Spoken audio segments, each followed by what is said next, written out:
Welcome children in today's class. और आज की क्लास में हम बात करेंगे relation between small ji and capital G. Small G जिसको हम ग्रेविटेशनल एक्सीलरेशन भी कहते हैं और कैपिटल जी जो आपका यूनिवर्सल ग्रेविटेशन कांस्टेंट है। इन दोनों के बीच में क्या इंटर रिलेशन है उसको आज हम जानने की कोशिश करेंगे। तो उसके लिए सबसे पहले हम कंसीडर करते हैं एक मास बॉडी, एक प्लैनेट मास बॉडी को, जो कि हमारी अर्थ है। यहाँ पर हमने इस अर्थ के मास को me से रिप्रेजेंट किया है, that is mass of the अर्थ। और जो रेडियस है अर्थ का वो re है। रेडियस मतलब उसके सरफेस की सेंटर ऑफ मास से दूरी जो re है, radius of earth, e for earth. एक स्मॉल मास ऑब्जेक्ट मैंने कंसीडर किया है which is above the surface of the earth at some distance r from its surface। यानी अगर ये अर्थ है तो इसके सरफेस से, हम सभी सरफेस पर ही है अर्थ के, तो सरफेस से r मीटर की दूरी पर, अगर यूनिट मीटर को मानते हैं तो r मीटर की दूरी पर हमारा ये ऑब्जेक्ट प्रेजेंट है और इस ऑब्जेक्ट का मास m है जो कि इसका अपना मास है। अब हम ये देखना चाहेंगे कि स्मॉल जी और कैपिटल जी यहाँ किस तरह से रिलेटेड है। तो सबसे पहली बात तो हम डिफाइन करेंगे उन फोर्सेस को जो फोर्स एक्ट कर रहे हैं इनके बीच में। हम जानते हैं कि ये दोनों मास बॉडीज हैं और मास बॉडीज एक दूसरे पर ग्रेविटेशनल अट्रैक्शन फोर्स एक्सर्ट करते हैं।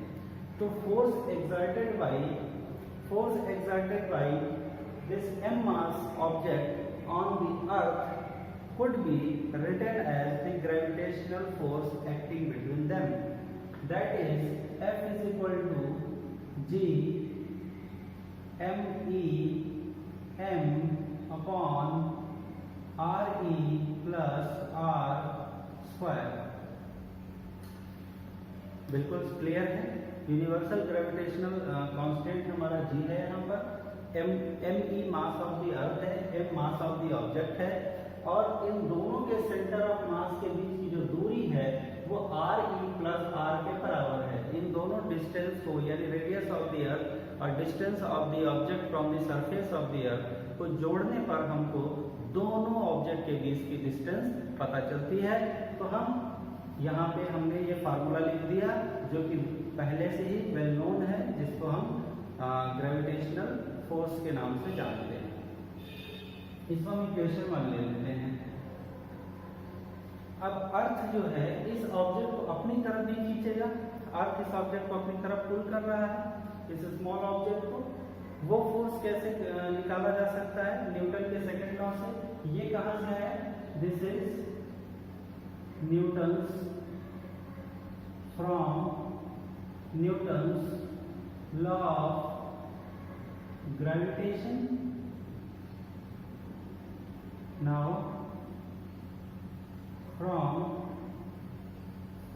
Newton's second law, न्यूटन के सेकंड लॉ से ये जो ऑब्जेक्ट है, इस ऑब्जेक्ट पर एक फोर्स अर्थ अपनी ग्रेविटी की वजह से एक्सर्ट कर रहा है और उस फोर्स को हम न्यूटन के सेकंड लॉ की मदद से F is equal to m into G लिख सकते हैं। क्या है न्यूटन का सेकंड लॉ?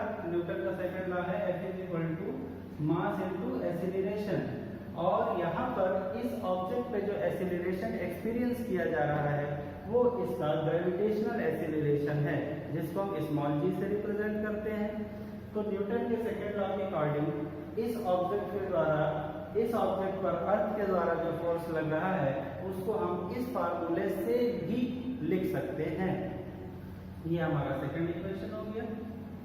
अब क्योंकि यूनिवर्सल लॉ ऑफ ग्रेविटेशन ये कहता है कि if the two bodies are the mass bodies then the force of attraction acting between them is equal, means both of the bodies exert equal force on each other. दोनों एक दूसरे पर बराबर force exert करते हैं। अब ये अलग बात है कि क्योंकि स्मॉल मास बॉडी है इसलिए ये ज्यादा एक्सीलरेशन फील करता है in compare to this body. तो आइए इन दोनों इक्वेशंस को हम इक्वेट करते हैं। फ्रॉम इक्वेशन 1 एंड 2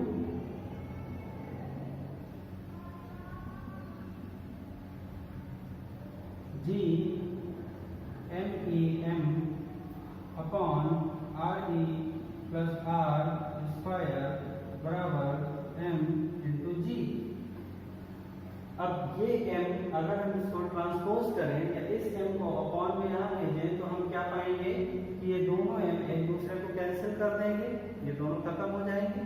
अब हमारे पास एक्सप्रेशन क्या बचा, इसको इधर लिखते हैं g is equal to g m e upon r e plus r whole square.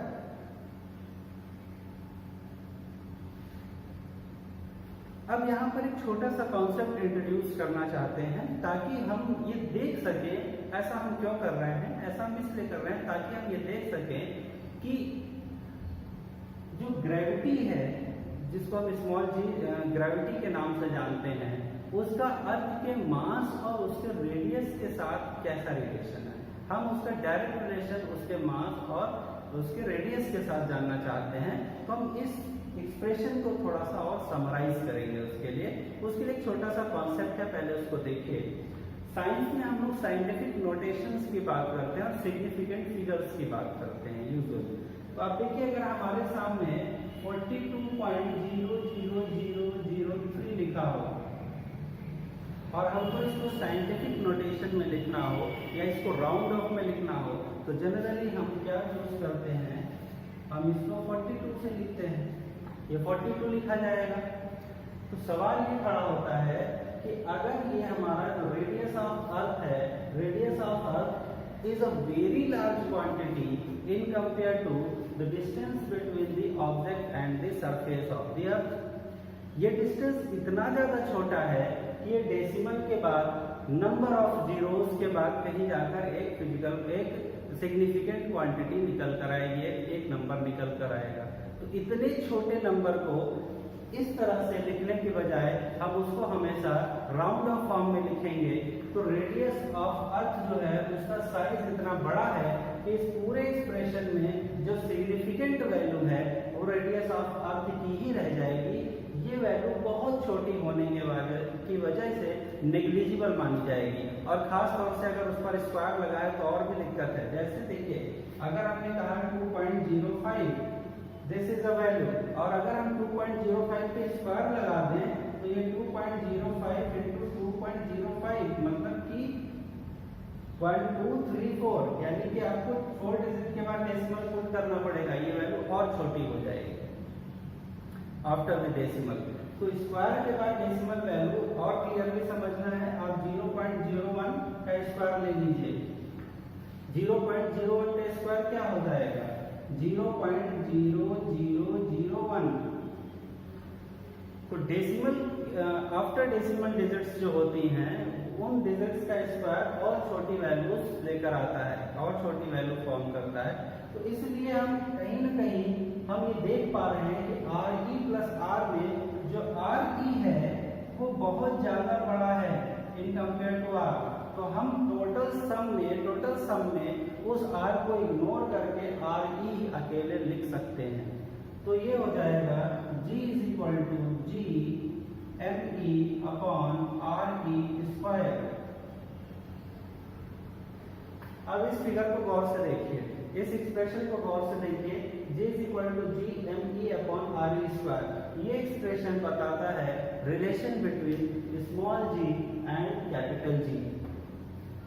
यहाँ से हमको कुछ इंफॉर्मेशंस मिलती हैं, कुछ जानकारियां पता चलती हैं। वो इंफॉर्मेशंस क्या है, आप देखिए, जो G है स्मॉल g, ये रेडियस ऑफ अर्थ पर निर्भर करता है इनवर्सली, यानी नीचे की तरफ। इसका क्या मतलब है, इसका मतलब है कि अगर रेडियस ऑफ द अर्थ बढ़ेगा तो स्मॉल g की वैल्यू घटेगी, और अगर रेडियस ऑफ द अर्थ बढ़ेगी इसकी वैल्यू घटेगी, और अगर रेडियस ऑफ द अर्थ की वैल्यू घटेगी तो इसकी वैल्यू बढ़ेगी। तो अर्थ पर ही हम क्या इस कॉन्सेप्ट को किन्हीं दो पॉइंट्स में समझ सकते हैं। आइए देखते हैं। बेसिकली जो अर्थ है वो एक परफेक्ट स्फीयर नहीं है, ये आपको पता है। अर्थ कैसा है, अर्थ जो है वो अपने टॉप्स पे या अपने एक्सियल पोजीशंस पे थोड़ा सा फ्लैटन है, हल्का सा दबा हुआ है। यानी आप ऐसा एक स्फीयर बनाते हैं तो आप देखेंगे कि यहाँ पर जो अर्थ है वो थोड़ा सा फ्लैटन है ऐसे, and similarly here the earth is a little bit flatten.